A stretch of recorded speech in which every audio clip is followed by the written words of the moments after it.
You're watching The Ryan Silverfield Show, presented by AutoZone. The Tigers are finally back on the right track with a win against Tulsa. We'll recap the game versus the Golden Hurricane, preview the upcoming game with North Alabama, and sit down with one of these standout linebackers on this Tigers defense. It's the Ryan Silverfield Show. Let's go. The game is on.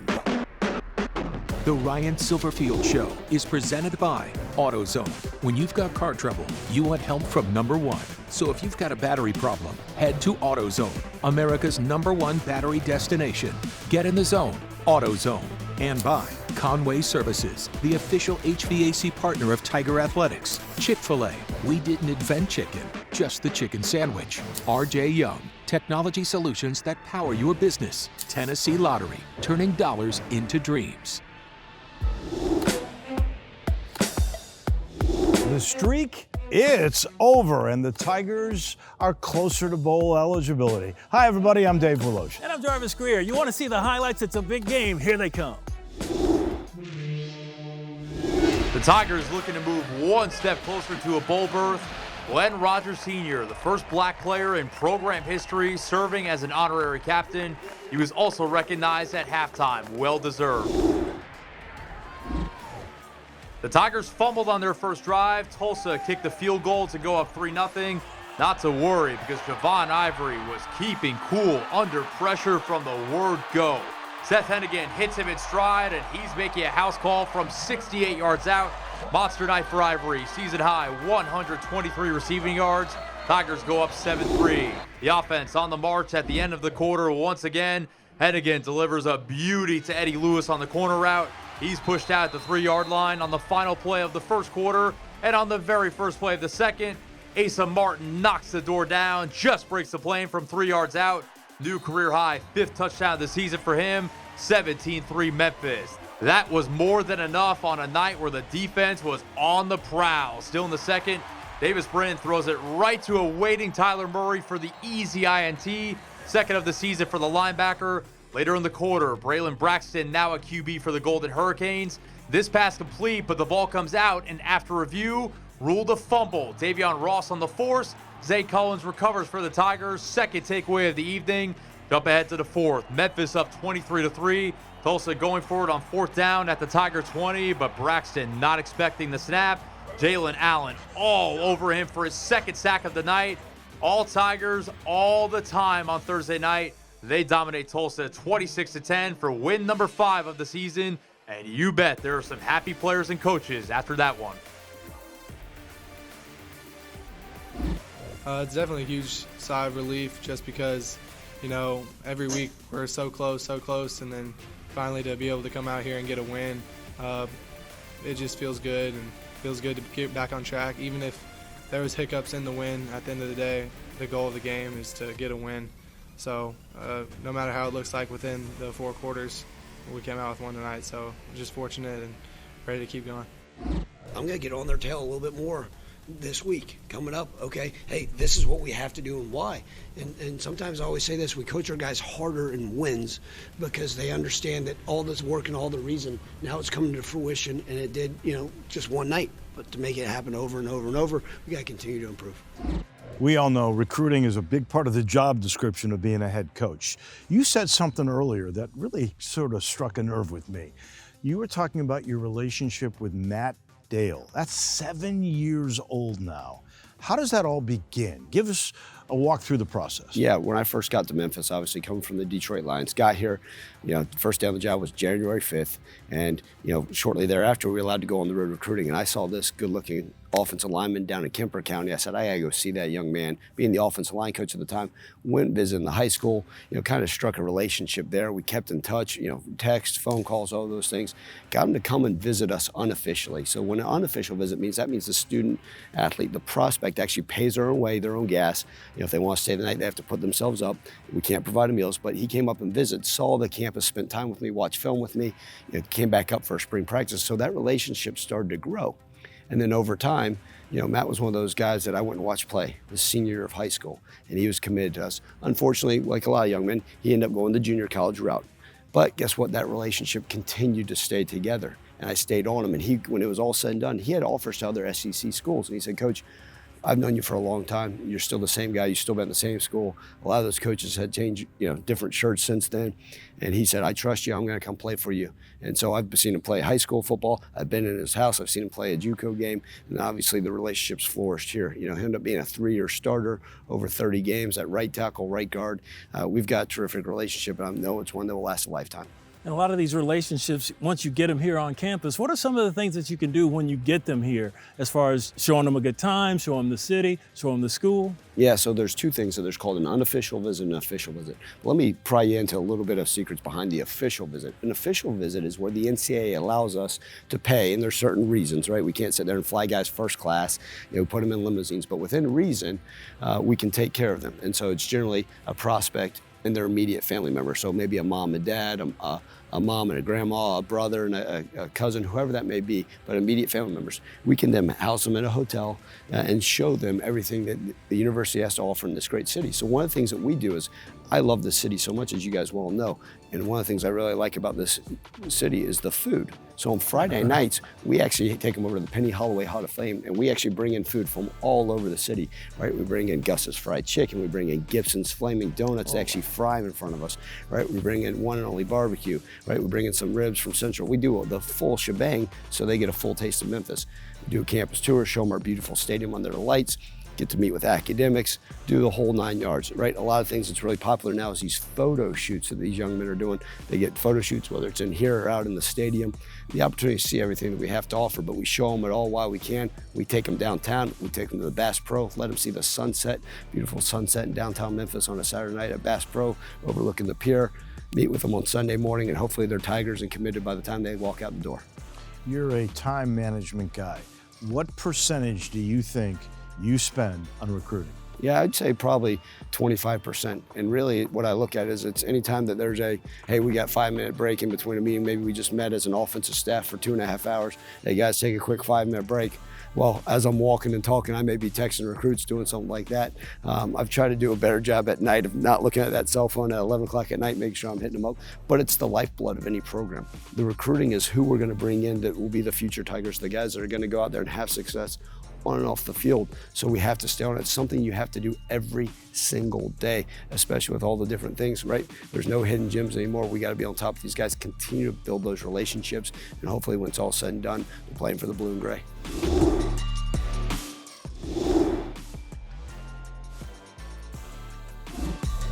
I'm Leah Presley. I'm the director of football video.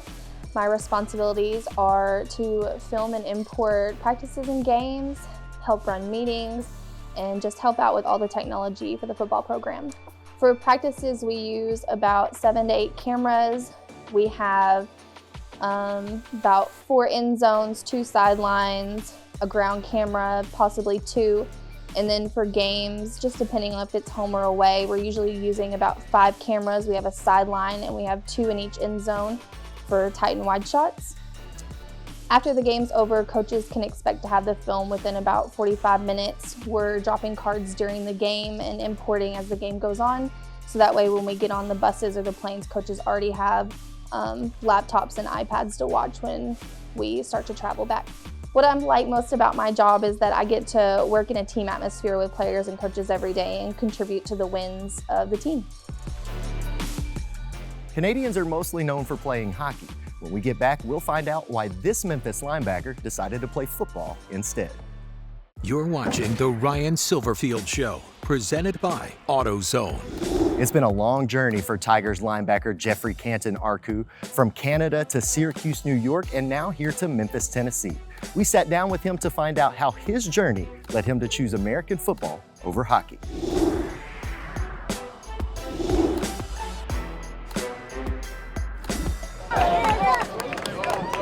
So Jeff, you're from Canada, where the national sport is hockey. How did you get started playing American football? Yeah, like you said, hockey is pretty popular back home. So I started playing hockey. I was really young. My brothers was playing it, so that's why I started with hockey. Then it got really expensive for my mama because I grew up alone with my mama. my two brothers and my sister. So I had to make a change, and my mama and me discussed about football. So that's why when I started, I was about 9 years old then. So yeah, that's when I started playing American football. Hockey kind of helped me translate it to football because hockey is a physical game too, and I feel like I always had that aspect in me of physicality. So that's why I like to play linebacker. I feel like you get a lot of action, tackles, and that's why I like to play football. So why American football and not Canadian football? My dream was always to make it to the NFL when I started as a young kid, so I was never thinking about playing Canadian football. And also as a young age in Canada, we play American football. We play fourth down. It's just a bigger field, but it's just the same. And we play with 12 players, but it's kind of the same thing, just with an extra player on the field. So you entered the transfer portal. There were a lot of different schools that you could have chosen. Why did you choose the University of Memphis? I chose Memphis because when me and my mama came on my visit, I feel like they took really good care of us, right? Coach Silverfield was pretty honest with me, and that's how I wanted from my head coach. My mama had a great time here, and I felt like they was really gonna put me in a position so I could make plays and help the team win, and that's why I'm glad I made the choice. So what has it been like coming from Canada to Syracuse and now from New York here to Memphis? Has there been any sort of adjustment for you? Yeah, it's been a hell of a ride, man, because I didn't even speak English at first, so I had to learn English in Syracuse. I spent 3 years there, played 3 seasons, then I transferred to Memphis. The fact that I lived in New York for 3 years really helped me translate here in Memphis. I was already used to America. You know, there's always a different, I feel like the culture is a little bit different from my side of the border. We obviously in the South, so it's a little bit different than New York. I feel like New York was a little bit more like Canada.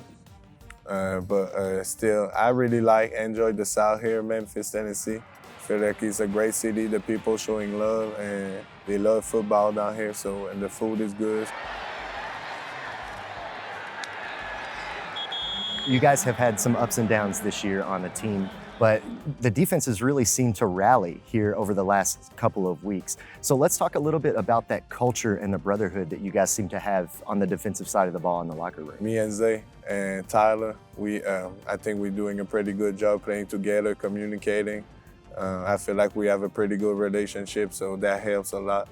I mean, we spend a lot of time outside of football together, so I think it helps us during game time. Would you say you've outperformed your expectations in the first year in a new system? You know, I'm a really competitive guy. I want to win. And right now, I feel like I got to do better. I got to help the team winning. And I'm doing pretty good, but I know there's always something you can do better. I mean, to help the team winning and put myself in a position where I can live the dream of maybe going to the next level. You mentioned that your family is very important to you. We know that all of the Tigers have a picture in the back of their locker. Can you talk a little bit about what your why is? Yeah, my why is for sure my mama, my sister, and my 2 brothers. I feel like my family is played a big part of why I'm out here in Memphis. I feel we took the decision together, and since I grew up, my family always been there for me, up and down.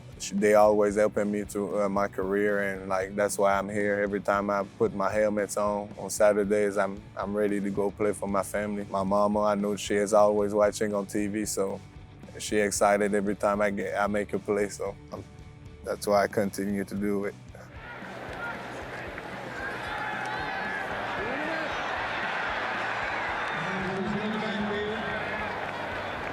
Have you thought at all about life after football here at the University of Memphis? Do you want to continue that career or maybe get into coaching? No, I want to play as long as I can. If it's not going to be in the NFL, I think I got a pretty good shot to the CFL. So, but of course, my dream is to play in the NFL, and I'm gonna keep working until that happens.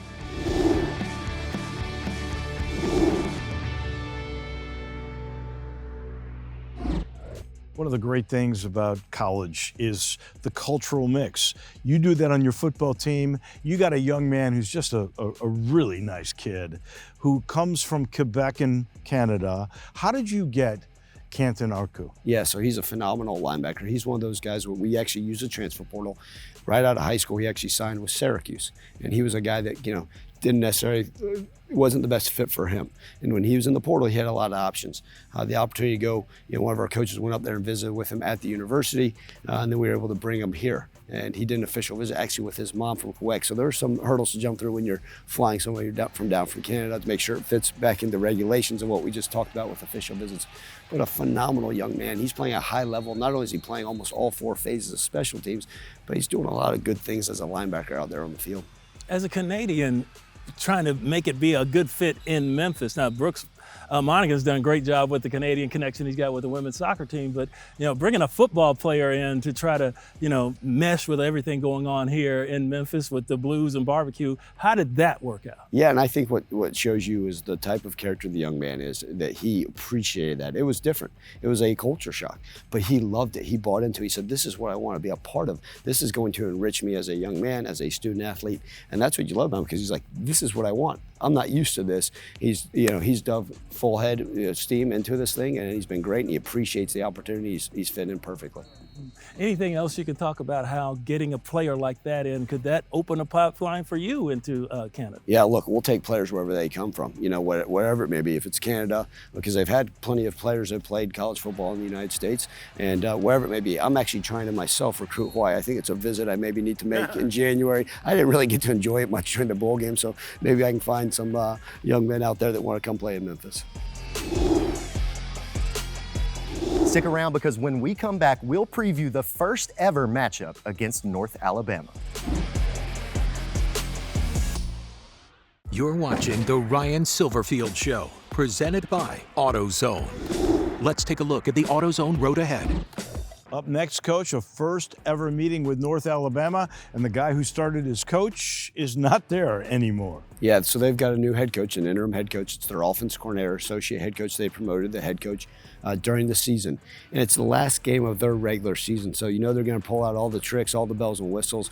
We got to be sharp and ready to roll. How do you get your players sharp after having a tough row here these last few games to let them know that, hey, look, you still got to be ready to play against whoever is across that line? Absolutely. Every game is so important, like I've said all along. It doesn't matter who you're facing. One, you got to take care of your own business, handle yourself, make sure that your assignment's sound, go out there and execute. And so a lot of times we've talked about it, even especially in spring ball, a faceless opponent, just going out there and executing. They're going to bring out some stuff, right? They're going to try everything they got, so we have to be ready. We have to be sharp. We'll have a great week of preparation and ready to have them in the Liberty Bowl. I guess if it is their last game, whatever they've got hidden all this time, they're going to show you. Yeah, there's no doubt about it. They're going to bring it all, but we'll be ready, and we'll have our guys prepared. That was tonight's AutoZone Road Ahead. AutoZone, America's #1 battery destination and official sponsor of Tiger Athletics. Get in the zone, AutoZone. It's always kind of neat to play a football team for the very first time. Stick around, we'll put a bow on this one in just a minute. You're watching The Ryan Silverfield Show, presented by AutoZone.